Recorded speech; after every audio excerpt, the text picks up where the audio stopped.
Happy Thursday, everyone. Welcome in to another edition of GC Live. I'm your host, Jack Veltri, joined as always by my co-host, Ethan Carter. Ethan, we got a lot to talk about today. As always, we got a lot going on in the world of Gamecock baseball. Good, mostly bad, and a little bit ugly too. So we'll dive into it all today. But how are you doing, my friend?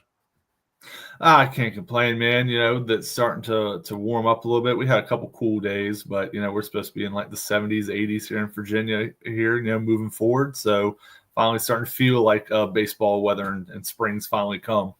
Yeah, it definitely is starting to feel like baseball weather, and the weather should be very good tonight as the Gamecocks are opening up a 3-game series with the Ole Miss Rebels this evening at Founders Park. They're finally back home in what feels like the first time in forever. I know they had a home game on Tuesday, but man, I've been on the road the last 2 weekends, 3 of the last 4 weekends with this team, and it's been dude, a lot of travel. Went to Arkansas. And far journeys too. Yeah. Yeah. Like it's not like you've been like next door, These are not far trips. Like I've been to the airport twice in the last 3 weeks or 4 weeks or whatever. And then you got the last 2 weekends driving 8 hours to I was going to say Oxford, but to Starkville, and then also this past weekend going to College Station. And let's start the conversation there because I mean, look, I've spoken about it a few times now, written some stories on Gamecock Central. We call it what it is, man. It was a really, really bad weekend for this baseball program, and one that I just feel like it could not get much worse than that because if you missed it, South Carolina lost. Well, they got swept number one by A&M, but they lost 2 games in walk-off fashion on a walk-off home run on Thursday. And then on Saturday, blew a 10-run lead and gave up a walk-off grand slam to A&M. And then in the middle game of the series, they got run ruled 17-0.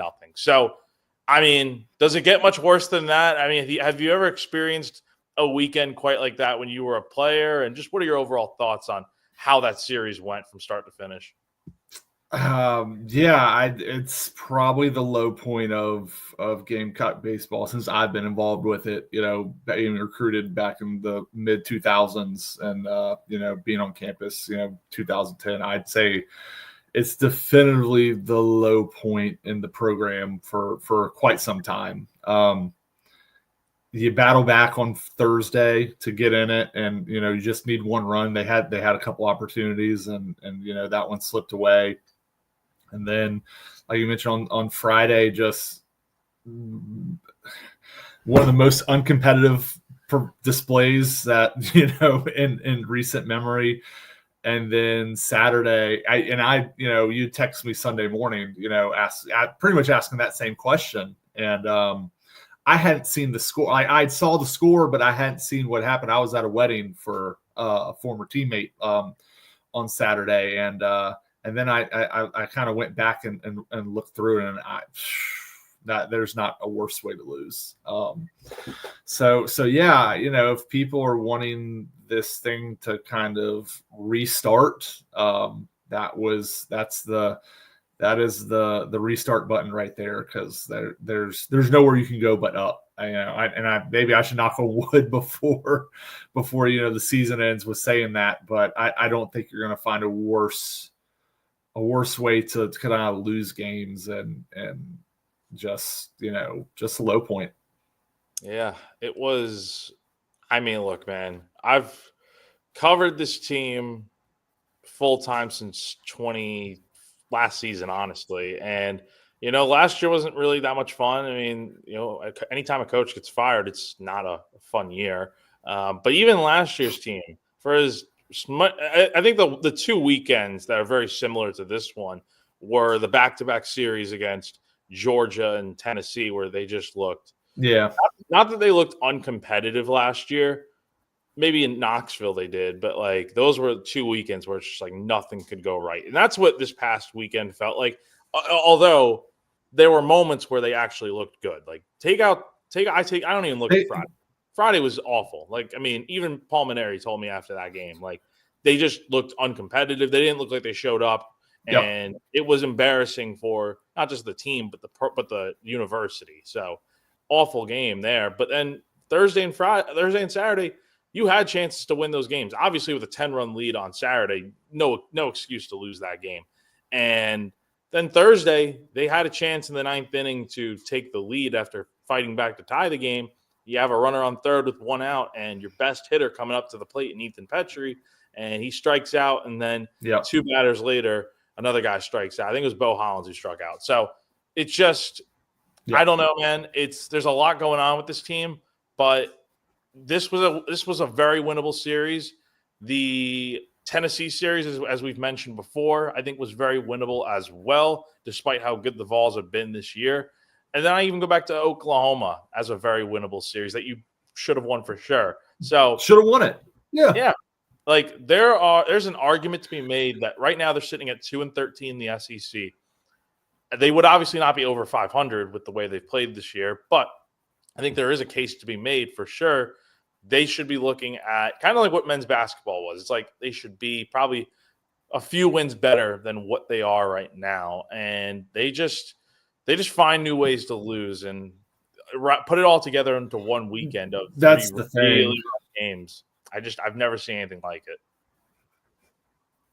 No, I mean, like you said, just finding new ways to lose. I don't know if I've ever seen a team lose with giving up 2 grand slams in the ninth inning. That was a new one for me, just at any kind of stage of baseball. No, what I kind of go back to, to your point, like it seemed like finding new ways to lose. Seemed like early in the year, the pitching was really giving them a chance. The offense just kind of hadn't found their footing and was trying to figure out ways to win. And now it just seems like the pitching staff's fallen off a cliff, and the offense has finally found, their stride a little bit. I mean, like you said, Friday, just take it out of the picture. Those guys were demoralized from Thursday night's loss, and they didn't flush it the way they should have, and that's human nature. But yeah, just the pitching staff. I counted, I looked it up, and you can double check me on this. They walked or hit. Let me do my math again. They walk or hit 33 batters this weekend, 33 free passes this weekend. I didn't even add up the wild pitches because I forgot to do that. 9. But they had 33 free passes in a 3-game series. That, you're not going to win games when you average 11 free bases a game, free 90s we used to call them. An average of 11. I think it was 14. I think it was 11 Thursday, 8. Funny enough, 8, the game they lost by 17, they gave up the fewest. 8 on Friday, and then 14 on Saturday. Mm-hmm. That's why you lost. Like, it's plain and simple. And like I said, the offense has found its way. We spend a good portion of these shows, throughout the year, kind of being like, when's the offense going to kind of find its groove? How are they when Petrie and Hall aren't hitting, how are they going to figure it out? And those dudes have come to play. Again, minus the one game, they're losing games 10-8 or 15-12, or they're not losing these 2-1 games, 3-1 games anymore. So it's just it's obviously the most uneven season I've ever seen from this group. Because even during the Kingston era, the lows were low.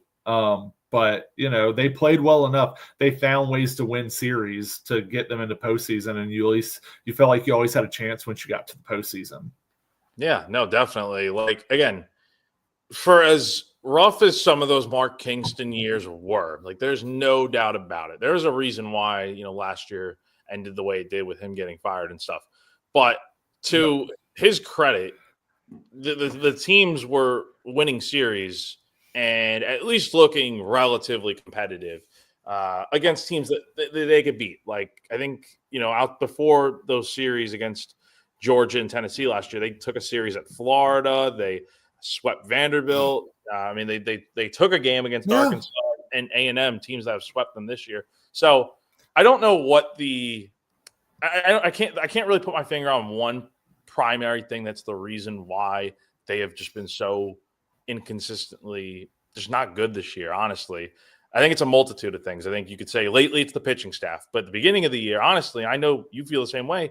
I thought the pitching staff was doing its job of keeping this team in games. And yes, they were not facing the greatest competition, but let's not forget the Clemson series, man. I mean, Matthew Becker didn't have his best stuff, got squeezed on some calls in that first game against Clemson.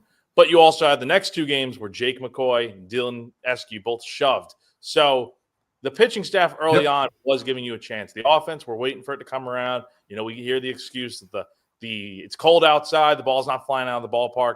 Well, now it's starting to fly out a little bit more, and the pitching staff, as a result, is just really struggling. Now, let's talk about the elephant in the room. I mean, how much of this has to do with the job that Paul Mainieri and his staff have done? I think it's fair to say he has not done a great job this year. You can argue about I just wrote a story on it actually today, the mound visits just happening at the weirdest times, like when a guy strikes out guys, as opposed to visiting when a guy is, you know, losing his control, 8 balls in a row. I mean, it's just, I don't know. And then it's also just some of the decision making that has kind of been a little bit head scratching. And I don't know what to think of all of it. What do you kind of just chalk this season and the struggles up to, if you could?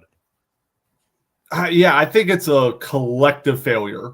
I think it's a collective failure as a group. You know, the players have to go out there and play, but also, yeah, you know, I forget what series it was, but we were texting, and it might have been McCoy 2 weeks ago, but it was a guy walked on 4 straight pitches, and it was clearly at the end of his tank. Clearly, they were just trying to get someone up in the pen to come in the game. And instead of after the 4 straight balls, it might have been 8 straight balls. I forget exactly what it was, but it was, you know, consecutive balls in a row. They allow him to start the next hitter. And again, 2 more balls. And then we call time to go out there and get a breather. And it's just, things move fast, you know, especially with the pitch clock now. Things are moving quickly. But you know, you can correct me on this. I don't think there's a mound visit limit, you know, as far as when the catcher can go out there. But like if things like go to have the catcher go out there, just something's just not. It's almost like things are a half step too slow, or they're just not. You know, baseball's changed. You know, baseball's changed since I played. So it's definitely changed since, you know, coach left the dugout and has come back. But, you know, you've seen the improvement with offense. I think that's, if you could hang your hat on something, you have seen that improvement where it's not Petrie and Hall carrying your team for long stretches. You know, you've gotten contributions up and down the lineup. So, you know, you can at least hang your hat on that, where last year, you know, it was a lot of, you know, if Cole or Ethan's not going, you know, you're kind of shrugging your shoulders. So that's a long-winded way to say, like I said, it's a lot of people. I don't know what the quick fix is aside from clearing out, but you feel like, you know, with it being coach's first year, you want to kind of give him that runway, but at the same time, he's been pretty upfront that he's not here to do a rebuild, and he's not here to see this program on for the next 7-8 years, you know. So do you cut your losses now? New AD in town, you know, he was Coach Tanner's hire. Does the new AD kind of see this as his opportunity? Let me get a guy in here that I want, and go. You know, there are a lot of factors on that. So I don't know what your thought is on kind of what the direction moving forward should be.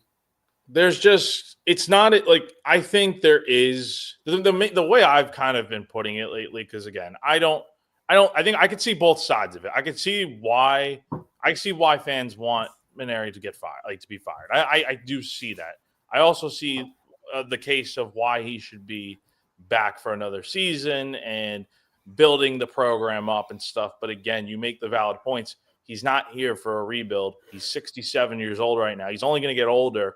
By the time his contract expires in 2029, he'll be in his 70s. And you got to think, man, before coming to take this job, he had been out of baseball since 21, and He was enjoying it seemed like he was enjoying the retired life, playing golf all the time and just being in Baton Rouge, out at LSU and stuff. I mean, I don't know. He seemed very happy at that time. And even when he came to take this job, I mean, he was very, very happy. I mean, the happy-go-lucky guy that we saw leading into the season and even in the early parts of the year. But I don't know if it's just because of the timing of when, I get to talk to him after these games and stuff, being on the road lately.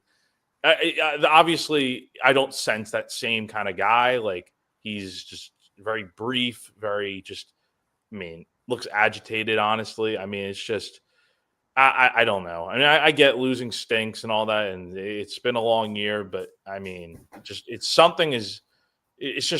don't see something clicking, and I don't see any sign of getting back to maybe where, they haven't even really been up there this year, but getting to the level of success that he envisioned for this program in the first year. And, going back to the whole firing situation, which that's a whole nother topic. I mean, we'll see if that we'll cross that path when we get there at the end of the year, when we talk about the season as a whole and what the next step really is. But firing him is not some easy task because, number one, South Carolina, I mean, can they really afford to fire a guy after his first year when he's going to be making $1.3 million per season? And that's a lot of buyout money you got to pony up to him over the next few years. Now, the other option, I guess, if there is one, is, does he just resign? I mean, I don't know what the case is going to be. And I think that's a discussion that Donati is going to have with Paul after the season ends, trying to figure out, okay, where is his head at, but also what is the best course of action to get this program back on track? I don't think it's NIL. I don't think that is the issue because South Carolina obviously has more NIL to play with than they've had in years past. But I don't know if I think they have talent. I don't think it's a talent issue either. I think this team is very, very talented. They are just not performing to the level that we know they can. I expect so much more out of. I know Ethan has hit pretty well this year, but I expect more out of him. You know what I mean? He looked lost at the plate the other day against the Citadel, striking out 3 times, going 0 for 4. I mean, I expect more out of him. Some of the other guys on this team, I expect more. I expect more out of the pitching staff. The guys that have been really, really struggling this year, you expect more out of guys like McCoy and Becker and even guys like Jarvis Evans and Brandon Stone. You expect more out of all these guys that you brought in. Brandon Stone and he hasn't been bad this year. Let's just preface that. He's been up and down. But he was the number 1 JUCO pitcher coming to South Carolina. And that's a really big get. And you're expecting him to be great, but it just hasn't been. No one on this pitching staff has been great. You know what I mean? There have been guys that have been good at times, but there have been a lot of issues. And it's the same deal with the offense. There have been good moments. There have been bad moments. I mean, there's just no consistency there. And I think a lot of it also does have to do with the decision-making. And as I mentioned, the mound visits drive me crazy when, a guy's cruising along. Caleb Jones, in that game they lost 15-12 on Saturday, he was 1 out away from ending A&M's rally to come back. I mean, it was 12-11 at the time. A&M's got a runner on first, 2 outs. He just struck out a guy, and then Maneri makes the mound visit. I get it from the sense of you want to plan for the next hitter and get the guy out. But at the same time, the guy's on a roll. Just let him go out there and do his thing.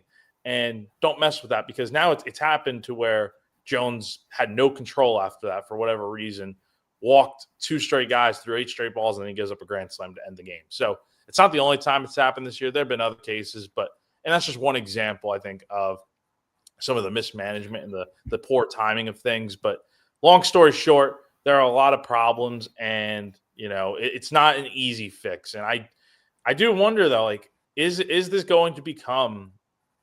You can turn a team around in 1 year with the portal and recruiting and whatnot, but I think it's gonna be a lot harder to sell the program just on name alone. You're setting yourself up right now to be a bottom 3 team in the SEC.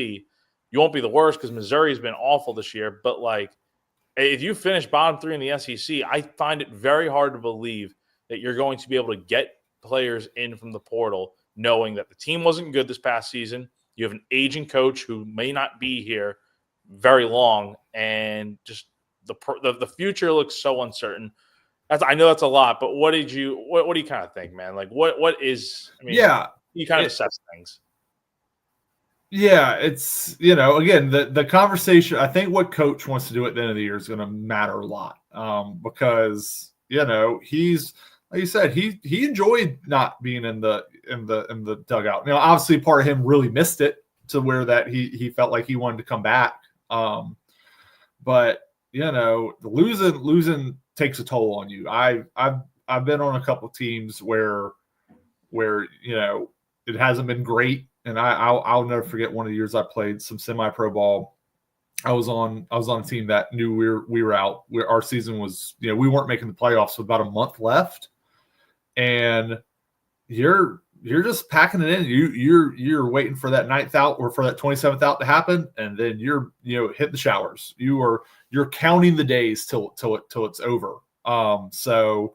Yeah, I'm sure coach is not having a great time. And I know it's got to be even harder nowadays where, before, if you're having a rough season, okay, we devote some time to some younger guys. We start getting ready for next year, see what we got. Where now, a third of your roster could be in the portal, and you don't know what you're going to have anyway. So you're not building to something like you once used to be. It is very much. It is 1 year. This is the year, and you worry about this year, and then once it ends, then all right, now we got to go track in the portal. So I think does coach want to do that? Again, does he want to do that after this year? Have to build a whole new roster from the ground up. Who knows? I feel for the guys because it's you're playing for pride at this point, and there has to be a certain level of professionalism when it comes to that. And I don't think they're going to roll over. I don't think, they're going to give games away, but just the confidence has to be shot losing games the way you've lost them. The confidence bar has to be kind of on E right now. And there's not a quick way to kind of, turn that around. So, it's go to the park, do your work. The way that you got to look at it is I'm playing for my next place. Whether it's on here next year, or trying to get a starting spot next year on this team. Whether Ethan trying to improve his draft stock, or any of the other guys that are draft eligible, or if somebody's looking to leave, you want to put good stuff down, because nowadays everything's on tape. How they put where they say on football and stuff, they you got to put stuff on tape. These guys need to put stuff on tape. And I would disagree with Jeff, Jeff 2001. I'd love to give Paul another year. Coach has earned that. And to your point, Jack, they ain't going to fire him. They're not going to waste the money. Unless Donati has, the pull, he wants his guy and he has someone in mind for the job. But what'd you say, 2029 is when his contract's up? Yeah, so after the 29 season is when the last year – it's a 5-year deal. So 1.3 – yeah, so he's got, roughly, $4.9 million left on his deal, or 3 point whatever. They're not eating that. The board's not eating that, especially with all the contracts they've been doling out here with Coach Staley's increase, with Coach Beamer's increase, with softball balling out, that hire, they're not going to eat multi-million dollars. So, I agree. I think coach needs more time, and I'm one to give it to him. He's a proven winner. But it bad seasons kind of suck the soul. And to your point, it's the name brand of good baseball has kind of been withered away. Kind of washed away at this point. It's you got to prove it at this point. Tennessee surpassed us in baseball. Florida has, they're having a tough year. But I know there aren't East and West anymore. But we're definitely not at this present moment one of the top half of the teams in the league anymore. And that something's got to change to get us back to that stature. Yeah, no, definitely. And it's a conversation that we'll continue on here. And, there's a lot of different ways you can go with what the next step needs to be. I mean, quite frankly, I'm not sure what it's going to be, but we do know what comes up next here, which is going to be the Ole Miss series this weekend. But before we get into that, I got to talk to you guys real quick about our main show sponsor, Clint and Hammond of CMG Home Loans, right above us here. So if you are in the market to buy a home, or maybe you're just looking to buy that dream home you've always wanted, but you don't know who to call, where to go, where to even begin, how to begin that process. Well, Clint can help you out. He'll take you through the process step by step and help you towards your goal of finding that home. So he's been in the mortgage industry for a very long time now. He's a lifelong Gamecock fan. He's also a longtime supporter of Gamecock Central. So you know you're in good hands with Clint over at CMG Home Loans. The number to call is 803-422-6797. The NMLS number for him is 71597. Or you can go to clinthammond.com for more info. And again, that will be above us here on screen all show long. So kind of diving into the weekend ahead, Ethan, here is what Paul Mainieri had to say about the rotation this weekend as he unveiled it yesterday, with one little thing that is important to keep an eye on. Brandon Stone Thursday, Jake McCoy Saturday, and hopefully Dylan Eskew on Sunday. Saturday, excuse me. Thursday, Friday, Saturday. Thursday, Brandon Stone. Friday, Jake McCoy. Saturday, hopefully Dylan Eskew.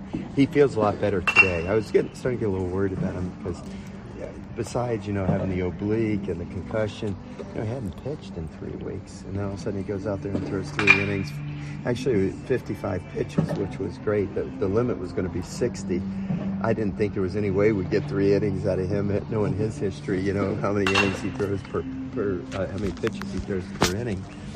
But it worked. But his back's really sore, and other parts of his body are sore, from just inactivity. But I just saw him in the training room, and he feels a lot better today than he did yesterday. And actually, he's scheduled to throw a bullpen today. So I'm feeling real confident that he'll be ready to make that start on Saturday.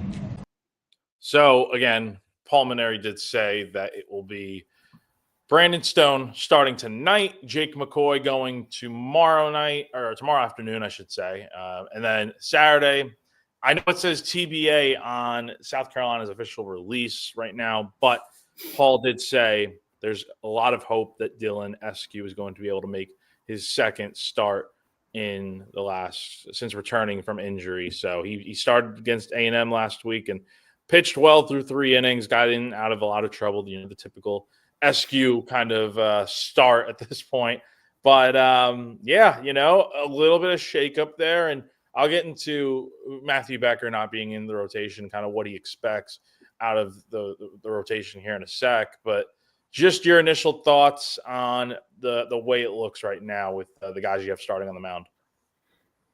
Yeah, I think those are your 3 most talented starters. So, I think in an ideal world where, you kind of wipe the slate clean or, look at it in a vacuum, not, anybody's history and, things like that these would have been the 3 guys you opened the year up and thought, okay, these are probably our 3 most talented guys. These are probably going to be our 3 starters. Now, I know, we just, move some things around, especially, what the opening day roster was and things like that. But yeah, I think these are your 3 top guys, and I hope they go out there and can throw strikes and quality strikes. First strikes and then quality strikes, and give the offense a chance to win and give the offense the chance to keep doing what they've been doing, and hopefully get some breathing room. It's nice to pitch with the lead, man. I loved pitching with the lead, so you got to, something we've talked about, and you really pointed out, got to get through the first inning. I know that's been Jake's biggest issue. It's been all their issues, man. They each gave up a run in the first inning this past weekend. That's not going to cut it when you play from behind. And that's hard to do, man. It's tough to play from behind over and over and over again. So I hope, being the home team, haven't been the home team in a little bit, since Tennessee series. So, be the home team, go out there, put a zero up, and then, hopefully the offense can come get you a run early and then kind of settle in from there. But, I like the staff. I like the rotation this weekend, and hopefully Dylan continues to start feeling a little bit better so that, he can make that start on Saturday and maybe get stretched out a little bit more. Not, those kind of aches and pains can kind of go away. I know it's probably his back, his calf, maybe a groin. Those are those small muscles that you don't, necessarily think of, pitching, but I'm sure his right calf was sore. I'm sure, maybe groin or something like that was a little sore after, not doing it for a while and then getting up there and throwing 3 innings. Yeah. And, you hope you have him back on Saturday, and you're going to need him to pitch probably, 5, you'd hope 6 innings, and hopefully it's a good start. But again, the thing with him has been recently, while he's pitched good, he hasn't given you much length. And that's kind of an issue when, he's not able to go into the 5th inning really. And that's a problem. Now, the other 2 guys in the rotation, Stone hasn't pitched since his start against Mississippi State 2 weeks ago at this point. And I did ask Paul about that after Tuesday's game, and he basically just said that, he had Stone available. He was on the trip and all that, but he felt in certain situations there were other arms that he could go to that were better. Again, that's his word, and, respect it, I guess. But, so Stone hasn't pitched since Mississippi State. We'll see how he looks. He's back in the starting role again, and he's got the stuff. I've always felt good about his stuff on the mound, but it's just, can he give you that? Can he finally break through and give you that outing that you've been looking for? And it's a huge way to set the tone this weekend, and you're going to need him to. Then McCoy's on Friday, and you just got to get the walks down. The control it's out of control, honestly. His command is just all over. And we saw him, what he did against Clemson, but I have not seen that at all the rest of the season. And that's kind of disappointing, because he has the highest ceiling of any pitcher, I think, on this team, but we're just not seeing it right now. Yeah, because you see it in spurts. Forget which game it was. I think it was Mississippi State. He kind of worked into, he had that jam early on that he was able to get out of, and then he was able to cruise for. I say cruise. He's able to get through 5, 6, 7, and give the guys a chance to win that game.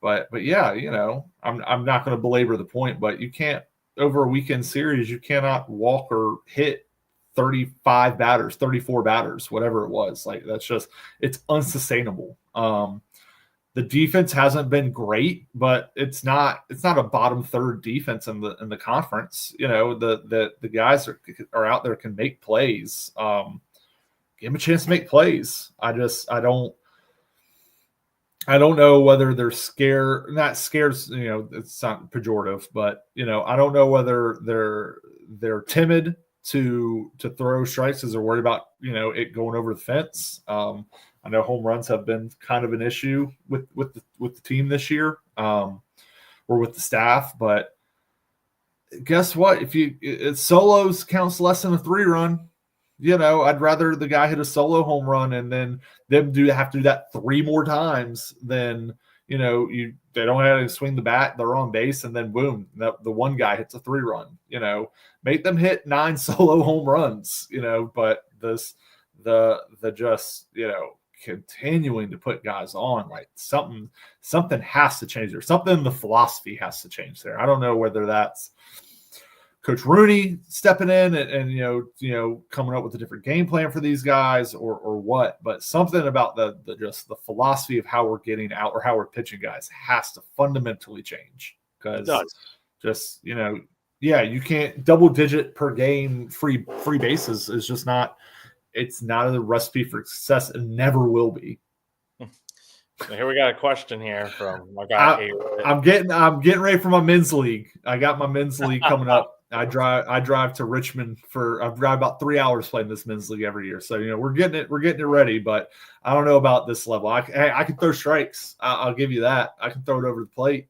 Yeah. Hey, that's what you need. Hey, that's what Paul always says, is that, the answers have never just been clear. Honestly, when you try to ask questions, it's these tiptoe around answers and all this stuff. And, Yeah. there hasn't been a clear-cut answer as to what needs to be different. And the excuse is just always throw strikes, but it's not that simple because you have the catching issue. You have the pitch calling it has not been very good. I mean, there's just so many problems right now, man. And, the other thing I think that we haven't even gotten to mention it yet, dealing with the problems, the constant shuffling around of everything it's such an issue in my opinion.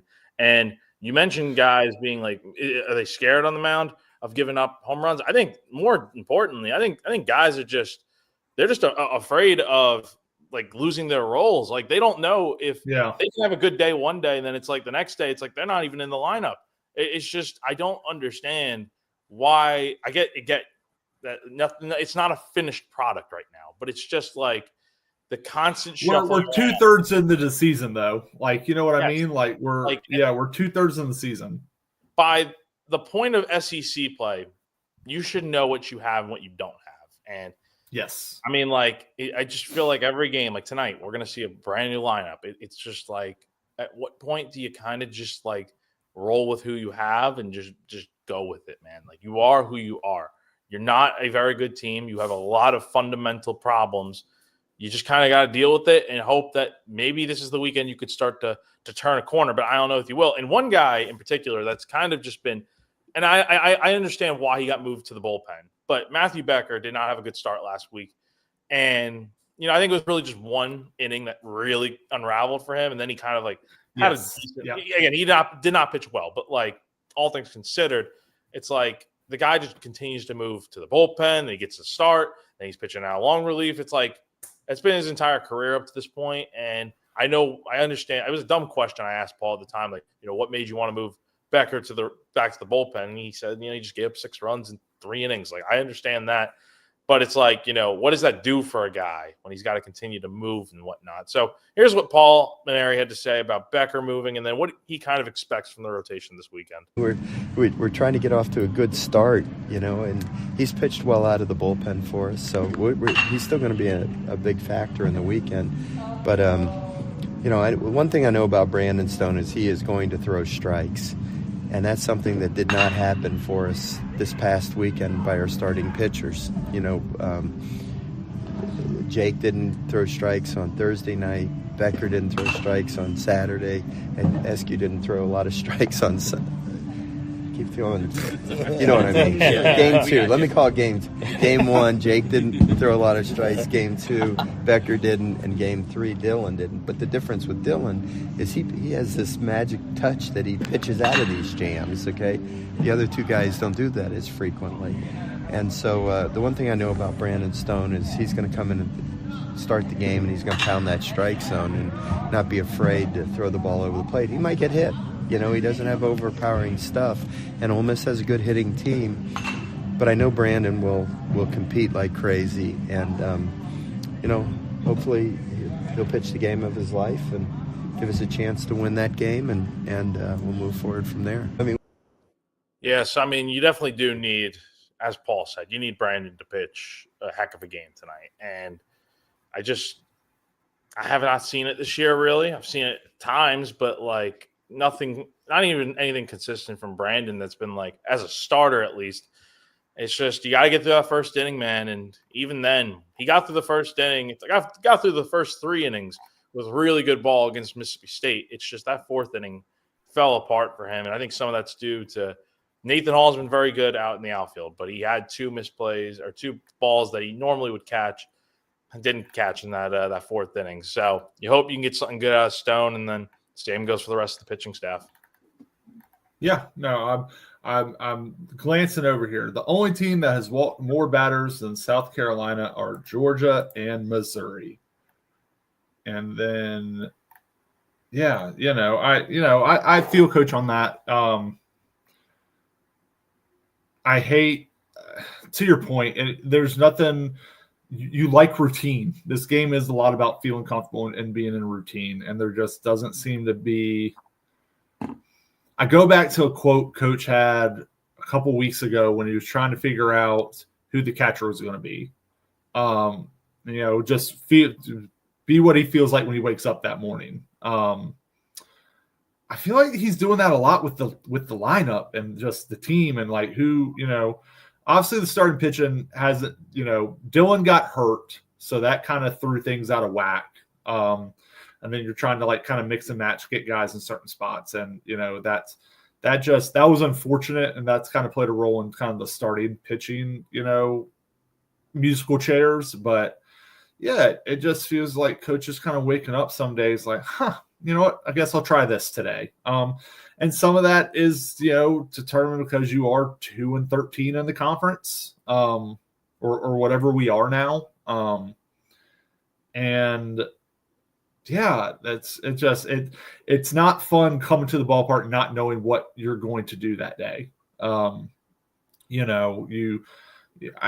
don't know how they do it anymore. Like, so when I played, we had a sheet, and the sheet it was LR, SR, back end. And it was, LR, MR, SR. Long relief, middle relief, short relief. And based on where you were on that chart, that's when you knew to run out to the bullpen. I feel like there is no chart. I feel like there is anybody can go at any time. Yeah, no structure to it. And I could be wrong. I don't know how they, again, this was something that Coach Calvi had set up back, 15 years ago now. So I don't know how they have it set. But like we used to know, like, all right, if I'm on the LR, I'm out in the pen by the third inning, and I could go at any point. If you were MR, you knew, all right, I'll probably go about the fifth inning. And just there was structure, there was a hierarchy. And right now it's just, and some of it is the starting pitch is not giving you any kind of length. So you are just kind of scrambling. So it's, again, that's why I kind of go back to what I said earlier. It's kind of just a full team failure at this point. Like nobody's doing their job very well, but that comes from the top down. And I would like to see more structure, more fluidity to the lineup than just kind of this. We know Ethan's going to hit in the top 3 spots, or, I guess he was hitting 4 at some point this year. We know Ethan's going to hit in the top 4 spots. We know Nathan Hall would hit in the top 2 spots, and everything else is just, we're pulling names out of a hat. So I'm just not, because all 3 catchers got to start like this past weekend, right? That's right. It's just like, two is two. To be fair to Paul, no one has grabbed the starting catching job at all. Like they've all been looking very just mediocre. Yeah. Like they not even mediocre. But Coffer had or not. I'm sorry. What? Who started Thursday? Coffer started Thursday, correct? Yeah, Coffer Thursday, Ryan Bakes Friday, and then Gavin Brealey. Coffer had a big hit on Thursday, and it's a homecoming for him. Have him play. Like that frustrates me that like Coffer had such a good game. I say such a good game. He had a big hit. I remember he had a big hit. He did it, and again it's a homecoming thing for like run him back out there. Again there just seems to be no rhyme or reason to anything kind of going on. Caden Gaskin gets a start here or there, and then when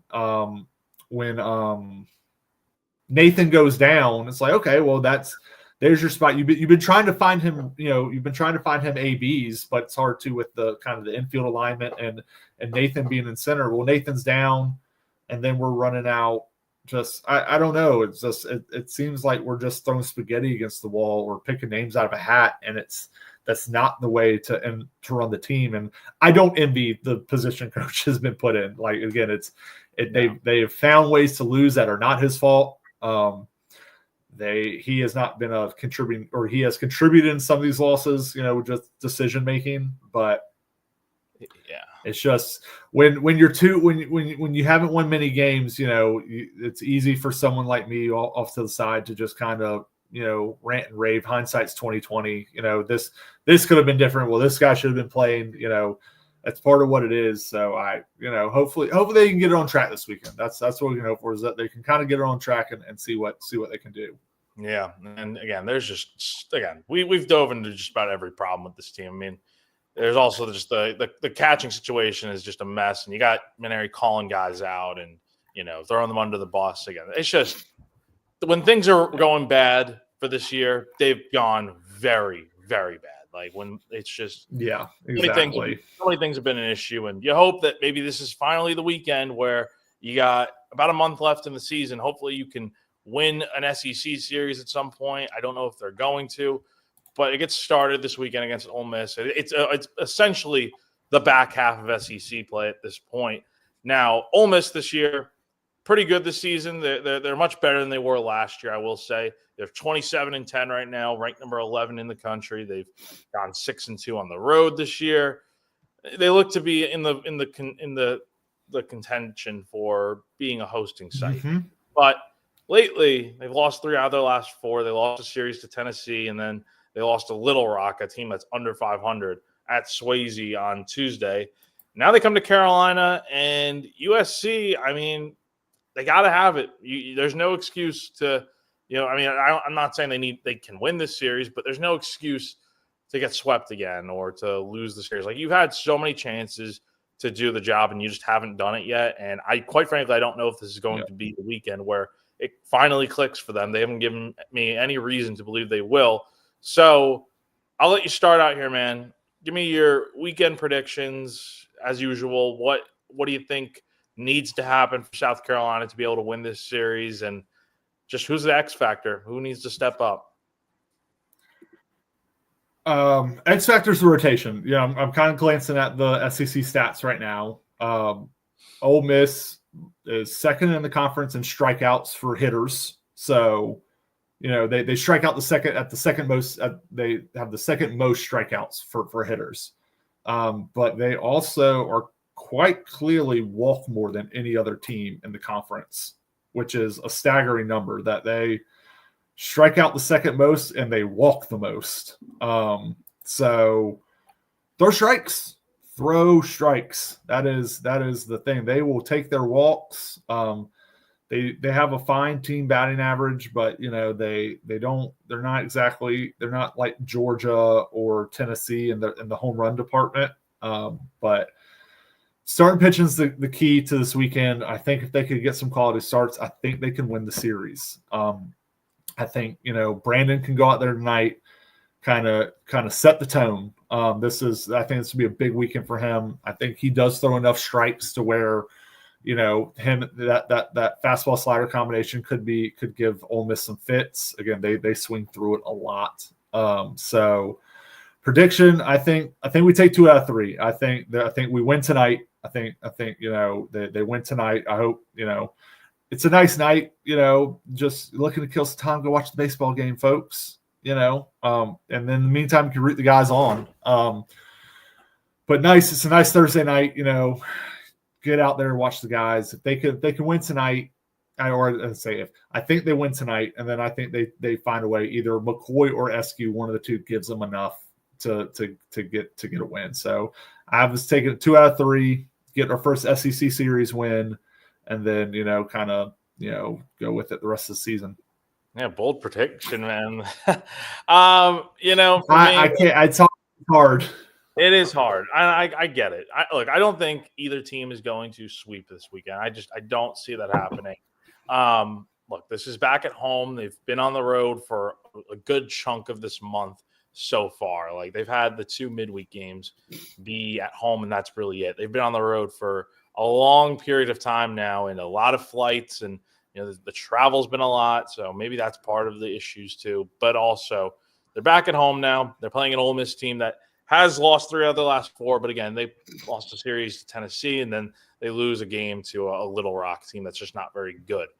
So I think this weekend, I think South Carolina is going to take a game. I have no idea where it's going to come. I could easily see it coming tomorrow. I don't expect a good crowd tomorrow, just because I know people are going to want to go to the spring game. And I got a question earlier in the comments, like, will the spring game be more packed out than the baseball game tomorrow? Yes, I would say yes. But it's a 4:00 first pitch. Maybe you catch Ole Miss. I don't know how to even describe it. The point is, I see South Carolina dropping 2 out of 3 this weekend. I've said it every weekend now. Until I actually see this team go out there and prove that they can beat a quality team, I'll pick them to win more than just a game or get swept. So I do have South Carolina dropping 2 out of 3, and if they're going to win this series, I'll harken back to what you said. It comes down to pitching, specifically the bullpen. Like, again, the starts have put you in such a deep hole, but when your offense is giving you 8, 12 runs, I mean, you have to be able to win those games. It's not even just this past weekend against A&M. You scored enough to beat, I think, Tennessee in games 1. And then game 2 was kind of just more so Stone giving up those 2 home runs in the late going. You actually had the lead. And then also UNC, it felt like that too. Clemson, I don't really think you were going to win that series anyway. I mean, look, there's just a lot of moments where it's like the bullpen has just been awful. Yeah. Some of that comes down to management. Some of that does just come down to guys just need to pitch. Like, as much as we want to put the blame on Minari and stuff, I know that's how most people feel. You know, these guys, these players, they also need to have a little bit of responsibility, I would say, too. It's not all their fault. I do feel bad for the players more than anyone, but it's like at the end of the day, you can't be throwing 8 straight balls in a row and expect to be winning a game. You have to pitch better. No, you got to do something. Yeah. Yeah, it's just, so I don't know. Until I see a lot of things improve, I can't in good faith pick South Carolina to win a series.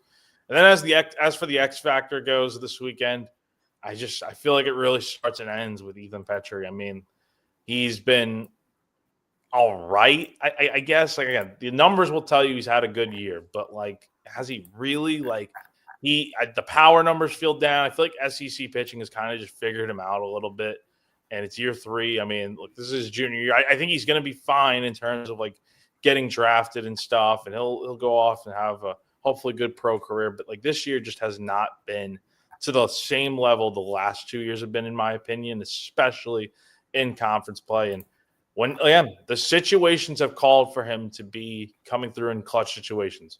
Last Thursday was the perfect example of that. When you got Nathan Hall on third, you have a tie game. All you need to do is just put the ball in play, and you could potentially get a run. And he strikes out. So it's like, you got to do better than that. And, and again, I keep saying it. I feel like a broken record talking about this team with all the negative aspects and whatnot. Quite frankly, I'm just getting sick of it. But it's just, you got to come through when it matters most. And this team, they've not shown that they can do that. I don't think they're going to do it this weekend, but we'll just see, man. I do think Ole Miss does take 2 out of 3.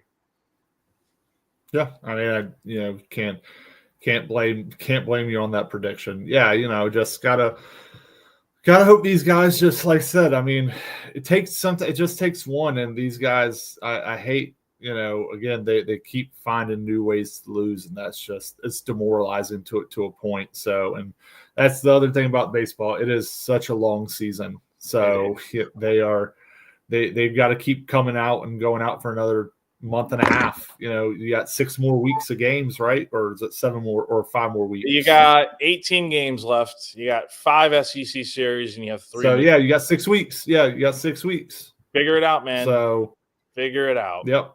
Because it ain't going to end. It ain't going to end with you if you shut your eyes. You just gotta. The quickest way out is through. And you got to go to Hoover too. So I mean, you really have 19 guaranteed games left. So again, everybody goes to Hoover. Yeah, everyone goes to Hoover this year. So that's a big change this year. So once again, South Carolina take on Ole Miss this weekend. Tonight, it's Brandon Stone going up against Hunter Elliott for the Rebels. Friday, it's going to be Jake McCoy against Riley Maddox. And then you have Saturday, it's listed as TBA, but it'll probably be Dylan Eskew. And then he's going up against Mason Nichols for the Rebels. First pitch tonight is at 6:30 p.m. Tomorrow it is a 4 o'clock start. So if you want to do the double dip of going to baseball and then going off to football, 4 p.m. first pitch for baseball at Founders, and then 7:30 kickoff at Williams-Brice Stadium. And again, football admission is free that night. And then Saturday, 2 p.m. And all these games will be on SEC Network Plus. So we'll have all coverage for you, as always, on GamecockCentral.com. I'll be there tonight, and then I won't be there the next 2 games, with tomorrow being the spring game. And then I got Easter with my family on Saturday, so we're celebrating a day early, whatever. But looking forward to hopefully seeing you guys at the ballpark. It was a good crowd the other night, and we'll see, man. They're going to need it. So before we get out of here, Ethan, any final thoughts, anything? No, I hope everybody has a nice Easter weekend, and hopefully the guys can get a couple wins under the belt, and everybody enjoyed spring game. I know they're doing the the mini TV show for the spring, so won't be able to watch on TV this year. But if you go to the spring game, have a blast, root those guys on. Be a good primer for everything for Gamecock athletics. Yeah, so hopefully it's a good weekend, and softball's killing it. So we'll see how everything goes. But of course, national seed, baby. Yeah, we'll see. So our focus is on the diamond right now with baseball, and again, we'll see what the Gamecocks can do against Ole Miss this weekend. So once again, appreciate you guys tuning in. As always, hope you guys have a wonderful weekend. For Ethan Carter, I'm Jack Veltri. Take care, guys, and we'll see you guys again soon. Bye.